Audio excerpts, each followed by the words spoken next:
이번 국회에서요. 21대 국회가 되면 저는 아까도 그런 얘기 비슷한 이야기를 했는데 개헌을 했으면 좋겠다. 할 거라고 보고 지금 그게 언제적 헌법이에요. 지금 87년도 헌법이니까 벌써 30 네. 한 3년쯤 된 거죠. 지금 시대에 안 맞아. 개헌을 해야 되는데 저쪽도 개헌하고 싶어하는 사람도 있다 그랬잖아요. 근데 거기는 내각제나 이원 집정부제를 더 선호해요. 그러니까 우리는 이제 대통령 중임제 정도를 선호하는 거잖아요. 4년 중임제 정도. 그래 좀 했으면 좋겠다 이런 생각이 들고 뭐 권력 구조만 바꾸는 게 아니라 권력 구조가 핵심이긴 하죠. 개헌에 있어서는. 근데 거기에 지금 뭐 복지국가 이념이라든지 남북 관계라든지 이런 부분들은 훨씬 더 이제 역사적으로 뭔가 좀 해야 되는 시기가 왔다 이렇게 저는 생각합니다. 그러니까 지금 말씀하신 게 정확히 제가 그 개헌에 대해서 포인트 잡은 게 세 가지거든요. 그러니까 첫 번째는 중임제 개헌안이 필요합니다. 그러니까 4년 뭐 중임이나 연임을 허용하는 그런 개헌이 필요하고 왜냐면은 우리나라 지금 대통령제가 5년 단임제이기 때문에 이 5년 단임제가 탄생한 배경은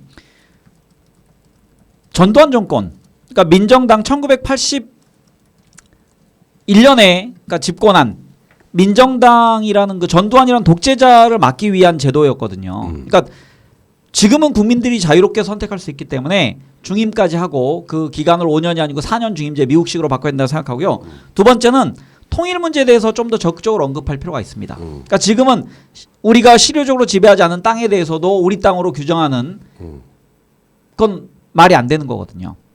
그래서 뭐 영토조항이나 통일조항을 좀 더 구체적으로 헌법에 넣을 필요가 있고요. 세 번째는 산업구조 개편과 함께 그 복지국가 개념, 그 다음에 경제적 약자들에 대한 그 보호정책, 그 다음에 토지 공개념에 관련된 부분을 헌법에 좀 넣을 필요가 있습니다. 그래서 그 세 축으로 여야가 합의해서 야당도 이거 원하는 방향이거든요.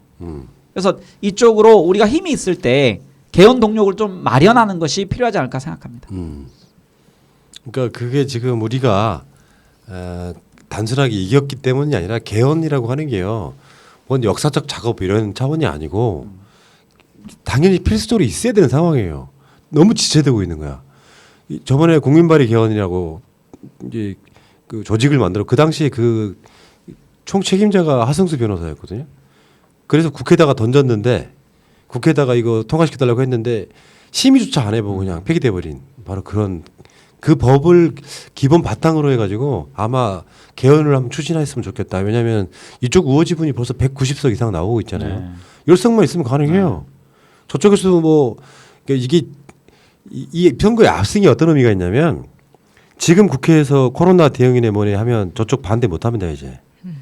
국민들이 현재 20대 국회 이 구성을 갖고도 반대를 못해요. 왜? 또 철퇴를 많이 줄 것 같거든. 또 정신 못 차려내 할 것 같거든요. 그러니까 지금 180석의 의미는 아직 21대 국회가 열리지 않았지만 이미 작동을 하고 있는 거예요. 그렇죠. 그러니까 국민 자체가 어마어마한 비난을 쏟아낼 수 있기 때문에 웬만한 건 다 지금이 타이밍이라고 봐요. 아니 원내대표 심재철이 이미 낙선했는데 그 지금 4월 5월 임기를 한다고 해서 그 사람이 무슨 영향력이 있겠습니까? 그러니까 그 지금 원내에서의 이인영 대표가 국회 구조는 똑같지만 이인영 대표가 주도할 수밖에 없는 거죠. 예. 그러니까 너가 지금 예를 들어서 지금 심재철이란 대표가 타협 협상해주지 않으면 우리는 그럼 6월달 가서 원 구성되자마자 곧바로 이거 우리 입법하겠다. 법률 처리하겠다 그러면 그 힘에 종속될 수밖에 없는 겁니다. 심재철이라는 사람은 지금. 그리고 그 자한당 지도부는 어쩔 수 없는 거예요. 미통당이니까. 이제 박근혜 탄핵하듯이 개헌이 가능한데 민주당이 이제 과반이면 개헌 발의를 할 수가 있잖아요. 그러면 그렇게 해놓고 그 이슈화가 되면 국민들 입장에서 개헌에 대한 찬성이 높으면은 따라갈 수밖에 없어요. 그게 박근혜 탄핵이랑 비슷한 구조를 갖고 있어서 180석이 어쩌면 신의 한 수가 아닌가 싶어요. 누군가 그걸 만들어줬다면 200석을 넘겨줬다고 하면 진짜 오만해질 가능성이 있다고 보는 측면이 있고 사고를 쳐서 훨씬 많이 칠 거란 말이야. 숫자가 많으면 상대적으로. 그나마 민주당이 그 지방선거 압승했을 때 제가 그런 우려를 좀 했었거든요. 지방에서 이제 잘못하면 다 민주당 욕먹이는 거다. 근데 다행인 게 2년이라는 시간 동안 그렇게 큰 사고가 없었어요. 그렇죠. 그렇게 많은 숫자에 비하면은 저 이런 생각도 좀 들고 그래서 자 어쨌든 개헌을 한번 했으면 좋겠다 이런 생각이 들고요. 자 김종인 이야기를 한번 해볼게요. 내가 그냥 웃어버린 이유가 있어요. 김종인은 자기가 굉장히 무슨 마법사다 이렇게 생각하는 것 같은데 오늘 당장 그런 이야기를 하더라고. 원래 안 된 당이었다. 뭐 거기 선대위원장을 왜 하니 그러면? 딕션을 그대로 차용하면 기본 자세가 안 돼 있는 당이었다. 기마 자세입니까? 희한한 사람이니까 자기가 예를 들면 자기가 무슨 뭐 선거전에 투입되면은 뭐 다 죽어가는 미래통합당을 살릴 것이나 되는 양 구원투수라고 이렇게 들어왔는데 막상 지고 나니까 하는 말이 그런 거예요. 이거는 내가 나서도 할 수 없는 선거였어 이렇게 말하는 거거든. 진짜 비열한 놈이야. 근데 사실 아르바이트를 해봤을 때 그 단기 알바? 네, 뭐 과외 같은 거 있잖아요. 가면은 나중에 애가 성적이 안 나오면 이런 변명할 수 있거든요. 아, 어머니 어차피 안 되는 애였어요. 그런데 제가 최선을 해왔는데 역시나 안 되네요. 다른 길로 알아보세요. 그러면 사실 학부모한테 빰 맞는 거거든요. 되게 웃긴 거예요 지금 이 아저씨 말하는 나 거. 진짜 그러면서 이제 뭐 너무 힘들다. 그리고 이제 선대위원장 뭐 사직하고 당 떠난다 그러는데 뉘앙스가 어떤 느낌이냐면은 비대위원장 시켜줬으면 하는 그런 느낌이더라고요. 자기는 안 한다고 그러는데 비대위원장 내가 할게라는 그 느낌이 담겨 있어요 지금. 그 말은 못 하고. 아니 뭐 민주당 불감청 고소원. 뽑아 달라고 해서 뽑아줬으니까 본인의 소기의 목적은 달성한 거 아닙니까? 크게 놀라지는 않고 있다. 내가 이 당에 오기 전부터 늘 얘기하던 게 있다. 선거하는 과정에서 어떻게 좀 변화시켜 볼 수 있을까 했는데 변화하지 않은 결과가 그대로 반영됐다.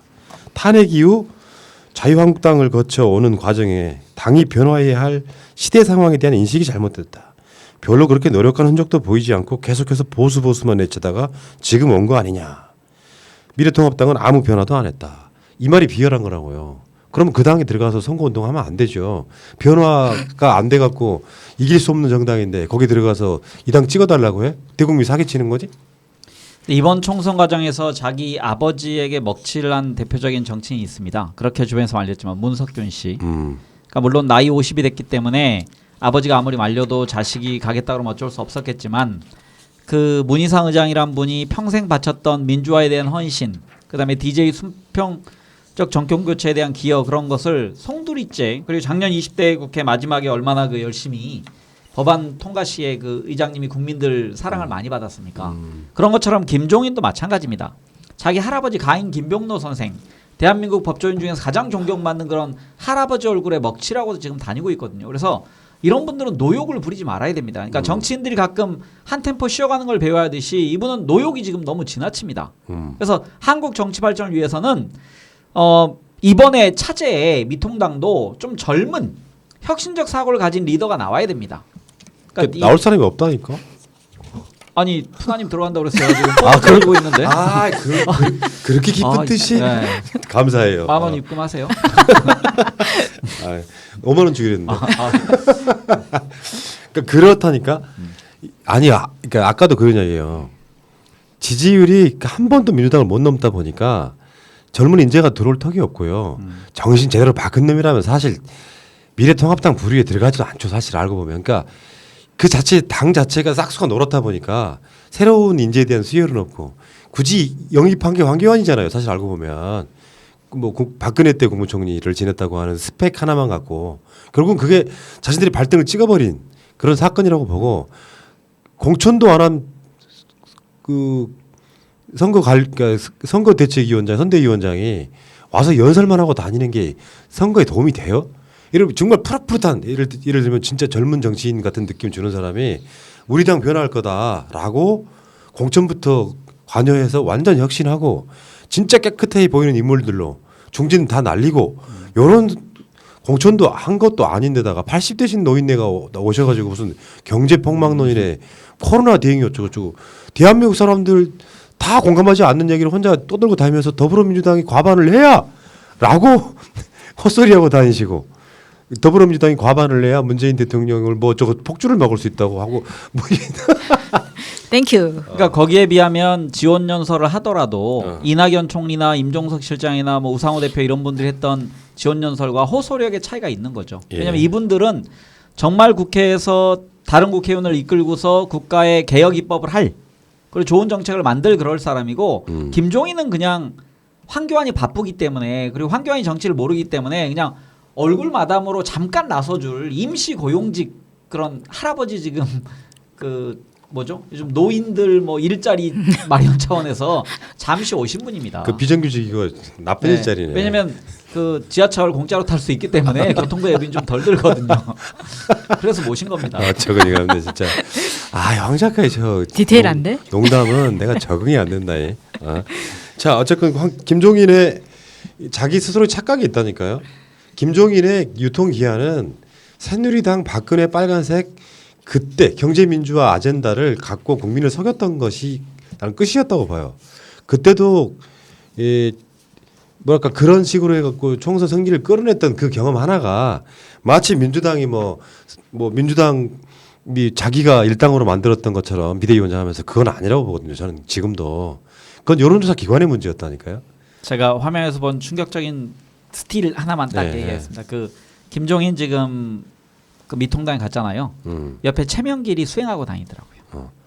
최명길 최명길이요? 국회의원. 아. 전 제가 그 당시에 그 송파에 살 때 보선에 나와서 최명길 그 MBC 그치. 앵커하던 찍어줬었거든요. 그래서 어. 배신감 정말 쩐다. 그런 인간들 많아요. 그러니까 네. 뭐 국민의당에 있다가 저쪽에 간 사람들 이따가 다시 이야기할게요. 그런 사람 되게 많습니다. 자, 그 이야기 여기까지 하시고.